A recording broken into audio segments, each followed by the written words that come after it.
Olá! Esta é a quarta aula do curso de Criatividade do Inova-PE. Nela, estudaremos uma técnica conhecida como pensamento lateral. Além dela, iremos nos aprofundar em uma que visa explorar a potencialidade criativa de um indivíduo ou de um grupo. Na última aula, falamos um pouco dos bloqueios mentais. E aí vem aquela pergunta que não quer calar: como se libertar deles? Uma das técnicas que pode ajudar é o chamado pensamento lateral.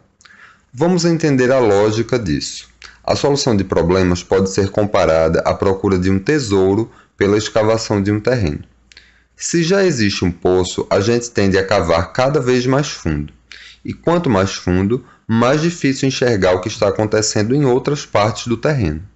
Como você pode ver nessa imagem do slide. Se alguém se aproxima, a gente até encoraja essa pessoa a se juntar a nós no buraco. O efeito geral é chamado de inércia psicológica. Quanto mais cavamos, mais comprometidos ficamos com o poço que escolhemos. E aí, se não conseguimos resolver o problema, nós julgamos que nosso fracasso se deve ao fato de que não cavamos o suficiente. E aí, novos recursos são usados para acelerar a escavação. Que recursos seriam esses? Mais escavadores, melhores pás, treinamento dos escavadores, substituição dos escavadores próprios ou terceirizados. Também pode ser um desses recursos mecanização e informatização do processo de escavação, dentre tantos outros. Mas abandonar o poço não é uma decisão e não é uma decisão fácil, porque a todo momento aparecem indícios de que o tesouro está próximo, e aí nós decidimos cavar um pouquinho mais, e aí a gente vai se enterrando cada vez mais. Ao invés de ser resolvido, o problema cresce e o buraco acaba por se tornar a sepultura de iniciativas bem intencionadas, mas mal direcionadas.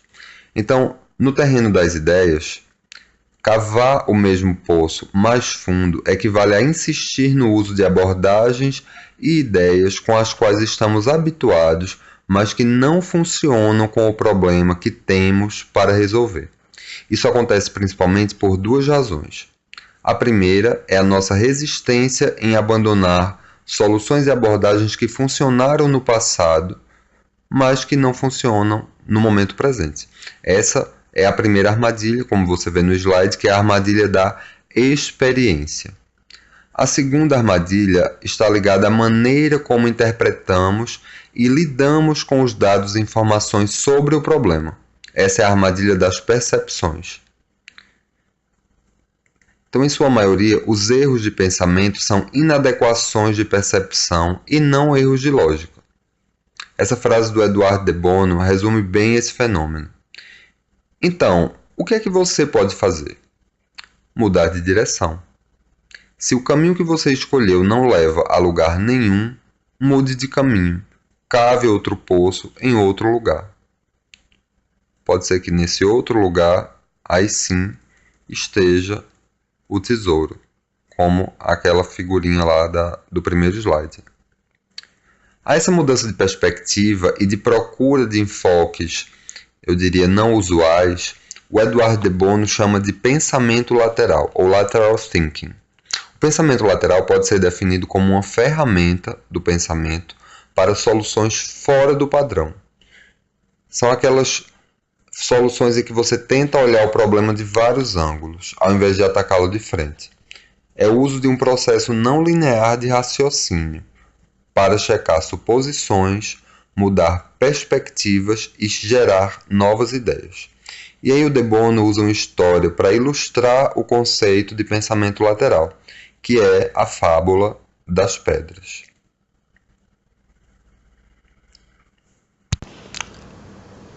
Essa fábula é o seguinte: um comerciante que deve dinheiro a um agiota concorda em resolver o débito com base na escolha de duas pedras, uma branca e outra preta, colocadas numa sacola. Então, se a sua filha tirar a pedra branca, a filha do comerciante tirar a pedra branca, a dívida do pai será perdoada. Mas, se ela tirar a pedra preta, ela deverá se casar com o agiota. Decisão difícil, né? A moça percebe que o agiota coloca 2 pedras pretas na sacola, mas ela fica calada. Chegada a hora do sorteio, ela tira uma das pedras da sacola e a deixa cair no pátio cheio de outras pedras. Ela então diz que a pedra que ela tirou deve ser da cor contrária à da pedra que restou na sacola. O agiota, para não passar por desonesto, concorda e a dívida é perdoada. Então, o pensamento lateral equivale a cavar poços em outros locais, ao invés de cavar mais fundo no mesmo local. Abandonar o poço e cavar em outro lugar equivale a uma ruptura com o modelo de pensamento a que estamos habituados. Então, se nós estivermos interessados em fazer uso de nosso potencial para criar, é necessário que cultivemos alguns traços, como flexibilidade, persistência, autoconfiança e abertura a novas experiências. É necessário também que cultivemos o hábito de buscar sempre por muitas ideias e soluções para qualquer problema, mantendo-nos abertos a muitas possibilidades e perspectivas, uma vez que, como lembrou St. George, o Prêmio Nobel de Bioquímica, criatividade consiste em ver o que todo mundo vê e pensar o que ninguém ainda pensou. Além disso, é preciso cultivar recursos que nos possibilitem defender contra as críticas comuns às novas ideias, uma vez que muitos são os comentários que podem matar uma ideia, como, por exemplo, aquelas velhas frases que a gente escuta. Isso não vai dar certo. Ah, nós não estamos preparados para mudar. Ou, nunca fizemos isso antes. Ou, ainda, estamos indo muito bem sem isso. Devemos também nos conscientizar dos bloqueios internos que nos impedem de um melhor aproveitamento do nosso potencial. Lembram deles? E que se traduzem por comentários do gênero: eu tenho medo de errar, eu não sou capaz, eu nunca fiz isso antes e por isso não vou nem tentar, ou eu não quero mudar. E aí, quando a gente pensa assim, deixa de lado muitas ideias inovadoras, além de manter bloqueado esse nosso imenso potencial para criar e para inovar. Então, como estratégias de aprimoramento do pensamento lateral, a gente pode citar o uso de grande poder de observação, de análise crítica e robustez de conhecimentos diversos.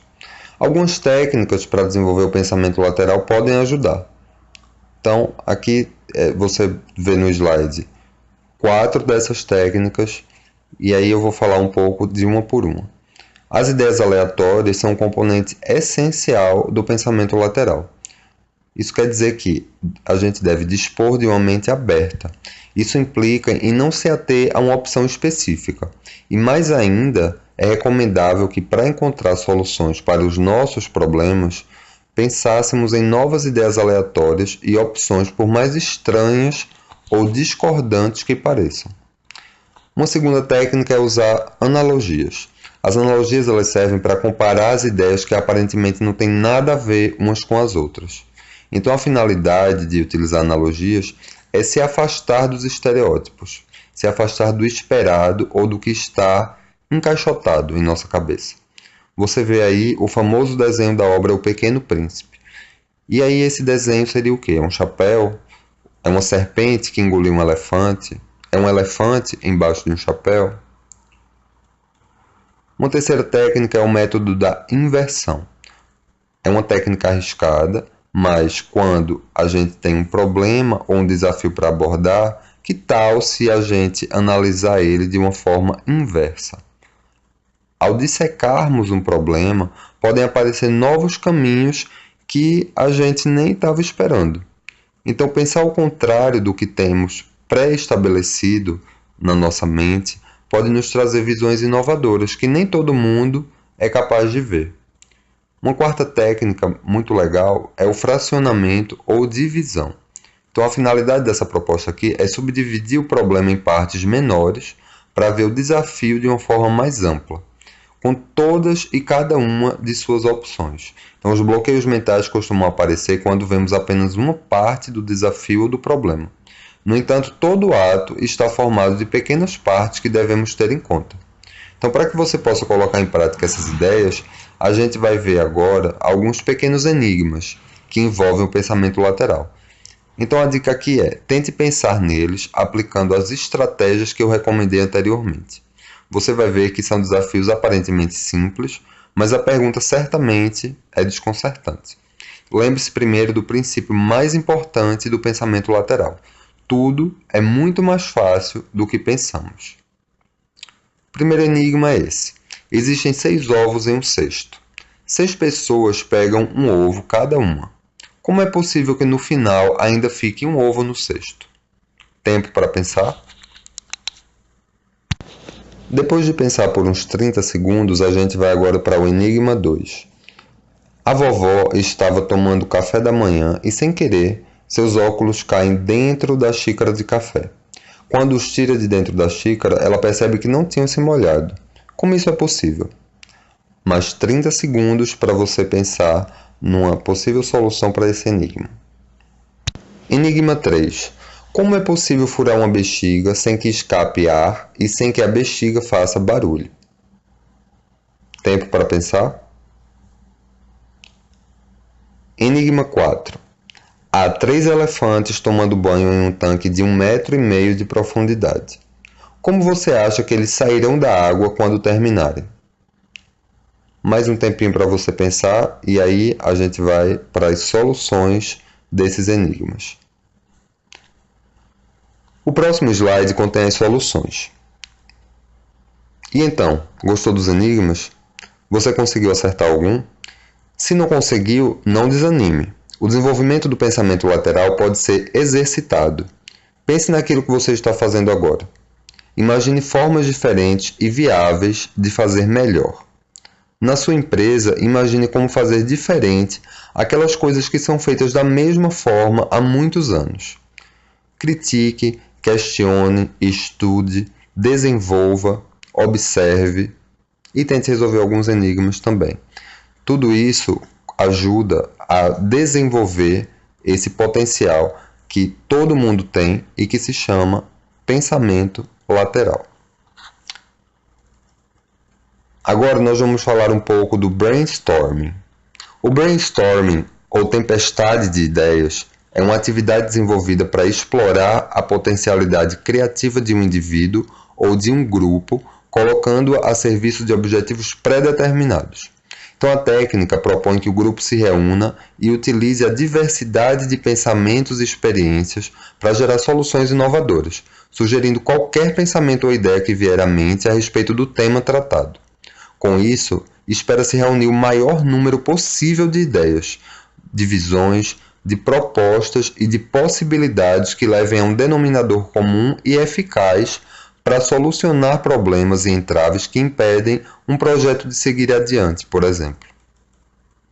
A técnica de brainstorming tem várias aplicações, mas ela é frequentemente usada nessas aí que você está vendo no slide, como desenvolvimento de novos produtos, que seria obter ideias para novos produtos e efetuar melhoramentos aos produtos existentes também. Publicidade, desenvolver ideias para campanhas de publicidade.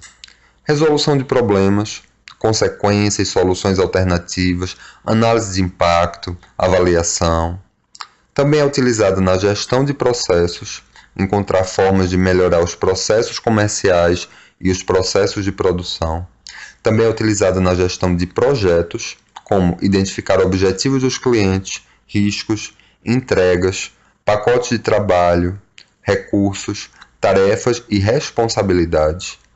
Na formação de equipes também, a geração de partilha e discussão de ideias enquanto se estimulam os participantes a raciocinar e a criar, ou seja, criatividade em equipe. O brainstorming clássico é baseado em 2 princípios e 4 regras básicas. Os 2 princípios são atraso do julgamento e criatividade em quantidade e qualidade. Geralmente as ideias ruins são, em seu início, boas ideias. Então, atrasando o julgamento da ideia, é dada a possibilidade de se gerarem muitas ideias antes de se decidir por uma. Por causa do nosso modelo educacional, nós somos impelidos a apressar o julgamento. É trazer a figura do juiz, lembra dele? Lá do processo criativo. Então, quando praticamos o atraso do julgamento, a gente permite usar a nossa mente criativa para gerar ideias sem as julgar. É um pouco estranho no começo, mas você vai perceber que tem lá as suas recompensas. O segundo princípio é relativo à quantidade e qualidade da criatividade. Então, quanto mais ideias forem geradas, ou seja, lembra lá do personagem explorador e do artista, quanto mais ideias forem geradas, mais provável encontrar uma boa ideia. A técnica do brainstorming tira vantagem de associações que se desenvolvem quando se consideram muitas ideias.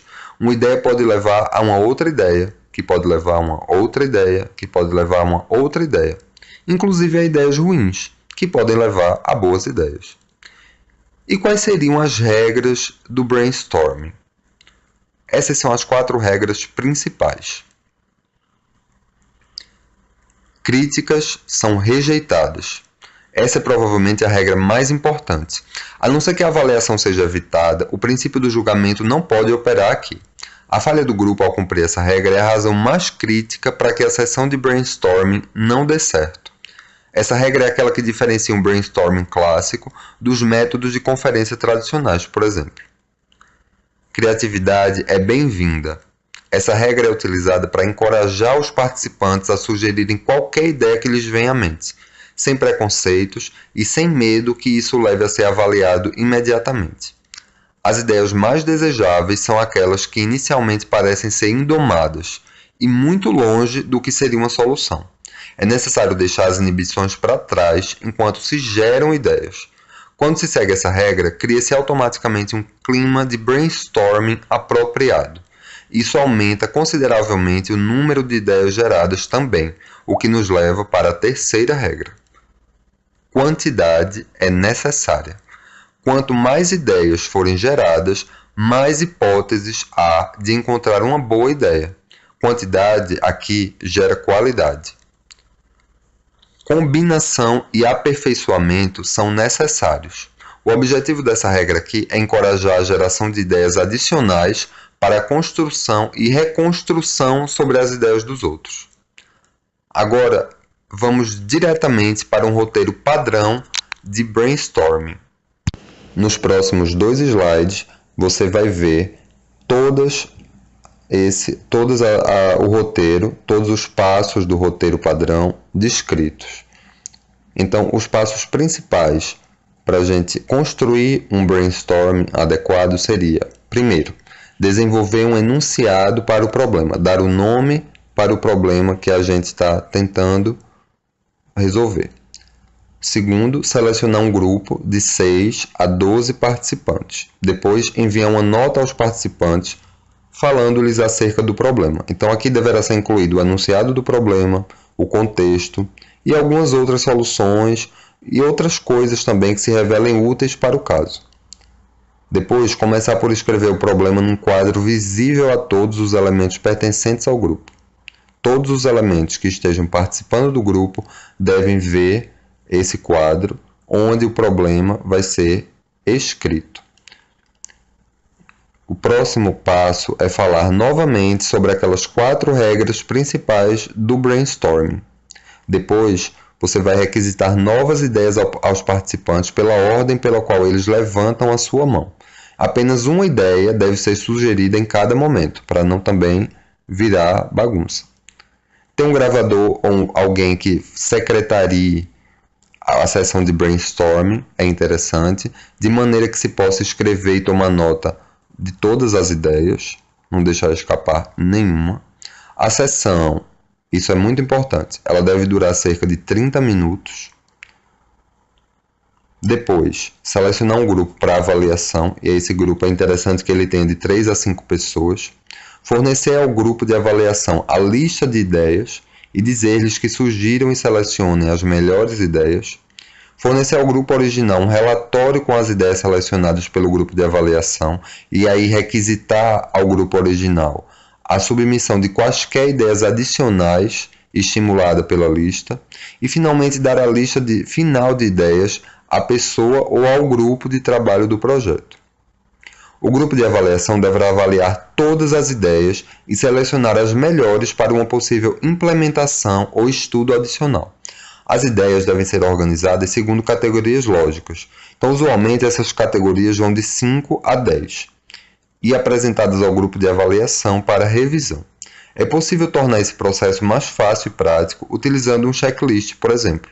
Esse checklist deve ser organizado segundo determinados critérios, como, por exemplo, simplicidade das ideias, ou as ideias menos custosas em termos de tempo e capital, e outros termos similares. Aí fica a sua escolha ou a escolha do grupo da avaliação. O grupo de avaliação deve verificar também as melhores ideias de forma a sujeitá-las a testes práticos. Esse foi o brainstorming. Na próxima aula, iremos abordar algumas soluções criativas de problemas, inclusive problemas cotidianos, e que potencializam as oportunidades para criar, inovar e empreender.